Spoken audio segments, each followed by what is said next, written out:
miskiina rabbii naafin hariiroo wajjin hin qabnu wanta wajjin kaayyoo wajjin hin qabnu miskiinticha rabbii baasaa hidhaafee. Baalagummaa tokkos godheessaas namni gartee miti. Fedhu baalagummaa haa ta'u fedhu baxiraanuu akka fedhee haa ta'u garuu ramadaana rabbiitiin iida rabbiitiin namni iida godhabbileessa kiyya maal taatan.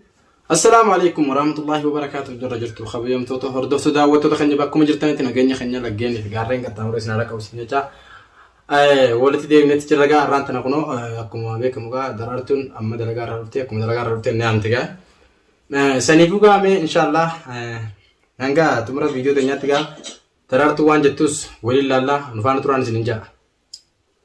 Assalamu alaikum warahmatullahi wabarakatuh. Khabiyamtoota daawwattoota keenya jirra jirtu isiniin jecha arrantana dalagaa irraa bu'ee dachaas wajjin jira dachaas maali mucaasa maaliif caljettanitti dhiiftan? Duraan dursa gaa nagaa dursa ani akkuma beekamu gaa yoo qofatti illee nagaa gaafatti gaa daawwattoota fuula daawwattoota duraa hedduu bannee ture. Ati illee gaa nu jibbite kunoo rudaan nu harka dhiistee baafattee saniifuu gaa saniifuu gaa daraartuun nu dhiistee eega baje turtee jirta gaa san silaa nagaa ol gaafachuun takkanoo jirtee ati uumaa nagaa keenya bakkuma duraanii haa jiraatu. Waan na gaafatte gaa siifin deebisa. Mucaa sana akkam gootanii naan jettee silaa harnaa gaafis gaafachuu qabaa'u. Takka irratti gaafii ta'e siifin deebisa.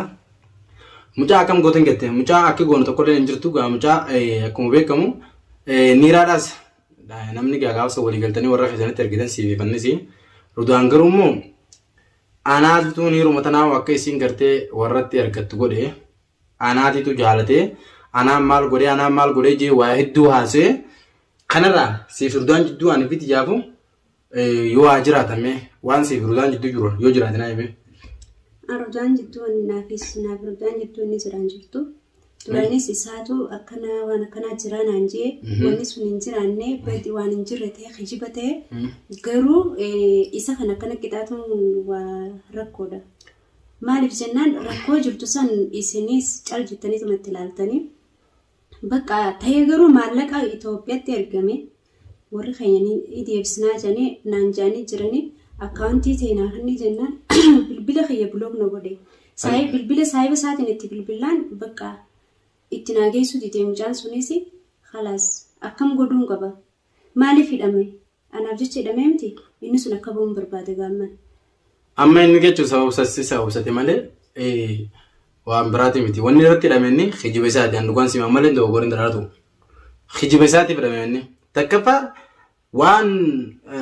waan gartee miti waggaa guutuutti lafaa baane guutuutti hallayyaa nu jalaa geesse lammaffaa as deebiiti. Ati mataa keetiif nama jechuudha jaalaltee san tawaan biraa fakkaatu san jechuudha ilmoo qabaa jee hangamta gaafa san hangamta qalbii cabsee ture.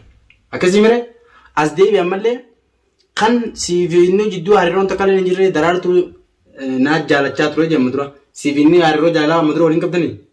Maali wal beena? Hayyee kunis akkasi kunis dubbii takka jechuudha. Asirratti maal jette?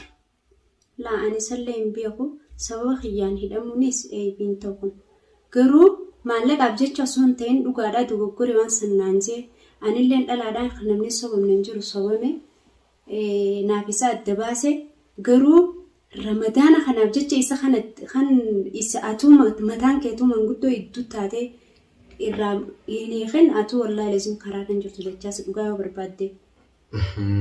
Dhageeffadhu asiifin maatii.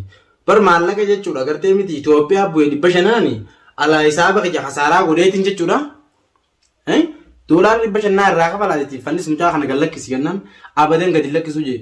Sunis maallaqa daraartuu sumuun takka illee gaafatinaadha anaa kafalaa jee. Maalirra dhaabbatee maallaqa sunus irraa kafalu deemnee. Maal narraa kafalu? Doolaar moo maallaqa? Maallaqa narraa kafaluu isaarra hin barbaanne. Maallaqa ammaan tanaan akkaawuntii irratti akkaawuntii naa kan jennaan ni didee miti. Amma akka akkaawuntii bichaa akka naa kan nu barbaada.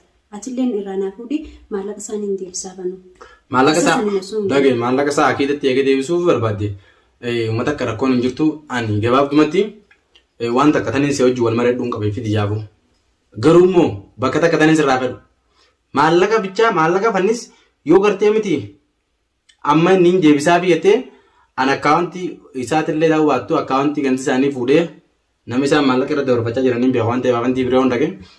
Afantiin akkaawuntiin isaanii duraanis maallaqni isaanii afantiin argama waan ta'eef ni fuudha akkaan ta'eef. Walaakin ammoo maallaqni suni deebuu maaliin waan takka waan irra si amanu takka lafa naa qabda. Waadaan agaruu qabda akka maallaqni sun fannisiif deebu. Lammaffaa siif fannis gidduu illee an dubbitan ni bita. Wanni kunis kijiba akka taate agartee mire egaa waan kana kijiba ta'uu agarteetti atis akka nama tokkotti yaaddee fannis illee dhiifama gaafachuu qabda. Taa akkanaan ji. Fannis dhiifama naa godhuu idee bara. Dhiifama si godhuu idee miti. Ani immoo garuu wal biraan isin geessu barbaada. Inshaallah sun haalli oomichaa. Garuu kun hundi jalqaba irratti kan ta'u maalirra dhaabbateetiin kan hundi godhuu danda'e beektaa? Yoo maallaqa fannis osoo inni quban qabnetti akkaawuntii gartee ganti isaanii agartee duraan maallaqa fannis biraan dabarfachaa ture afantii bira dhaqee fuudhee taakkii tokko godhadhee maallaqni sun akkaawuntii sanatti gisee dabaree afantiin jechuudha maallaqa san namni biyyarraa irratti dabale sun waraqaa kaasee yeroo naa erge yeroo gartee miti cheeka san arge waan hin godhu hundaa'u sittiin agarsiisa. Jalqaba irratti atis wanni godhu qabdu dirqamatanii sirraa haa'u maallaqa bichaa deebisiif. Maaliif wanni kun walamantiin akka jiraatutti maallaqa rudaan ammoo eega maallaqni karaa keetiin jaayisiteetti rudaan akkaan ta'eef akka malee hin ta'eefu ananiin baasa garuu duraanis rudaan wanni qabamee taa'u jiruuf sababa maallaqa kanaati malee wanni biraa takka illee wanna ta'e hin jirtu jechuudha. Duraan garuu waan biraa walitti qaban malee dhimma xiyyaaf akkamitti hidheessa? Dhimma keetii fi miti fayyadamne. Dhimma maallaqa isaa ta'e jedha. Maallaqa isaa ana gaafatu moo isa gaafatu? Maallaqa isaa moo anaa tokkos godhee jeebar. Maallaquma anaa tokkos godheeti. Anaa sii qabalaa. Dhaadannaan dila kummaa irree moo isinummaan kun harka ol keessaa qabdan eebifti? Siifi maa fi rudaan kunu?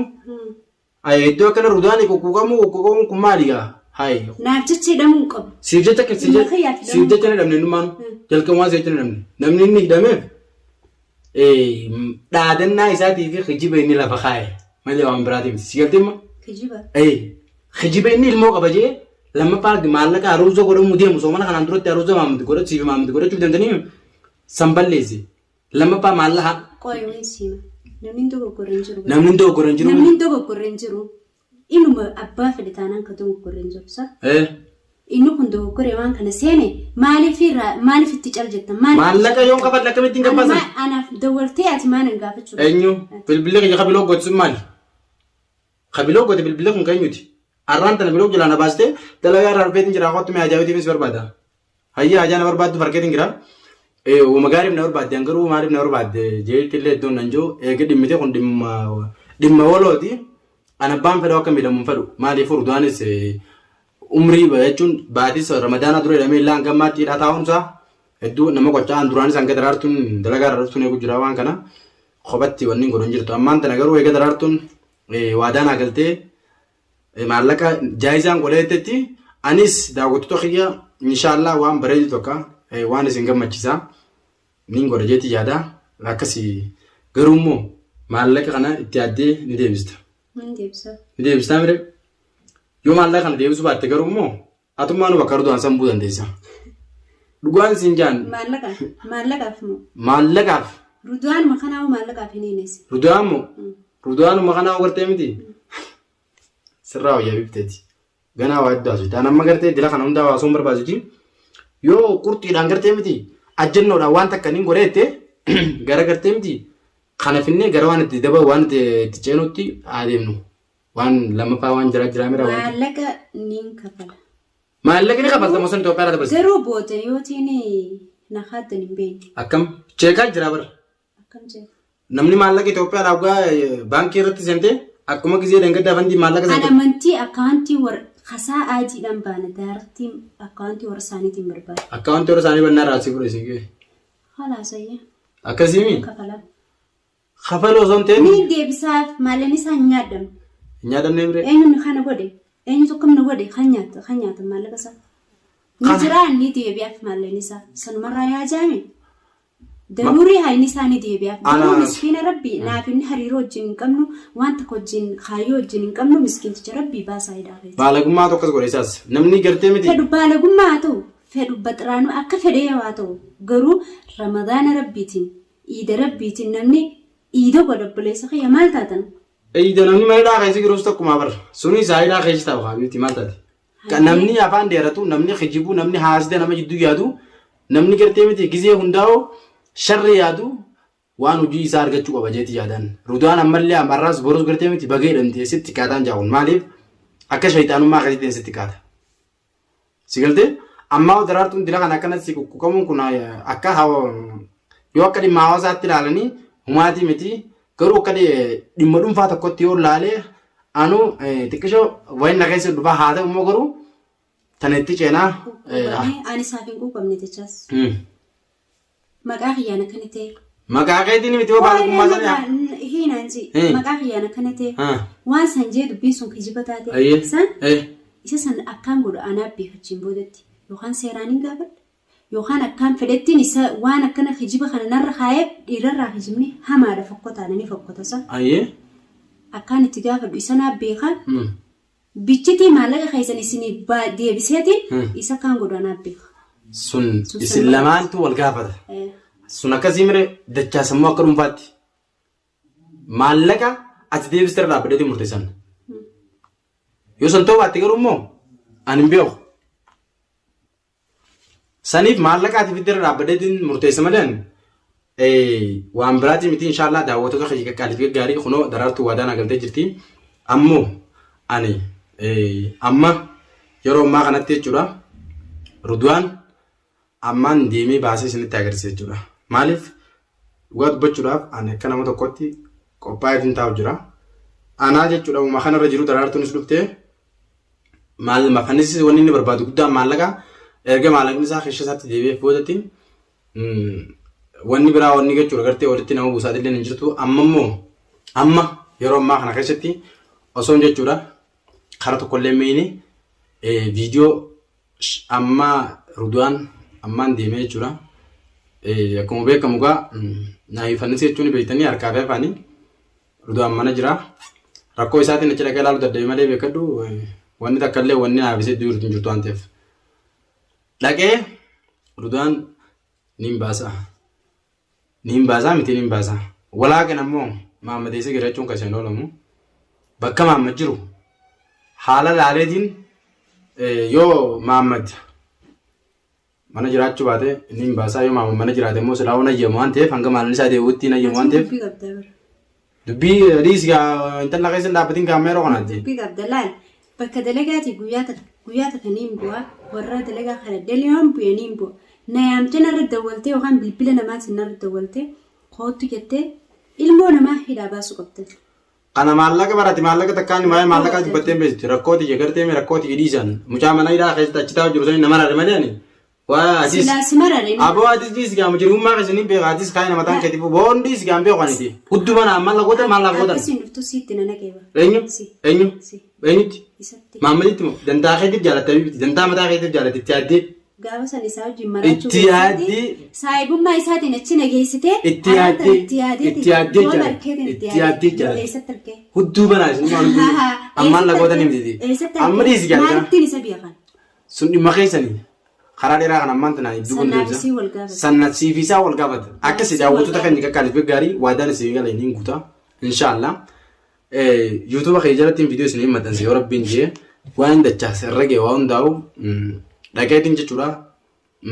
Haala laaleetiin baasaa yoo walumaa galatti isaa inshaallah agartee miti akkaan ta'eef akka malee hin ta'eefu ni baasaa ammaan tana achi yaana khaya baay'ee uffadhuun isin injaa inshaallah hanga viidiyoo biraa qabadheetiin isin deebi'a. Nama eeggadhaan isin injaa khaya baay'ee uffadhu amma yaanaati. Garuu kuma sanitti mucaa san baasuu keessaa qabaatte khaya baay'ee uffadhummaa. Khayy ammarraa takka. Akkasii daawwattoota keenya inshaallah hanga xumura viidiyoo keenyaa nufaana turuudhaaf galatoomaadha inshaallah viidiyoo itti aanu irratti Rudwaan ni baasaa nafaana turaan isin injaa khaya baay'ee uffadhu.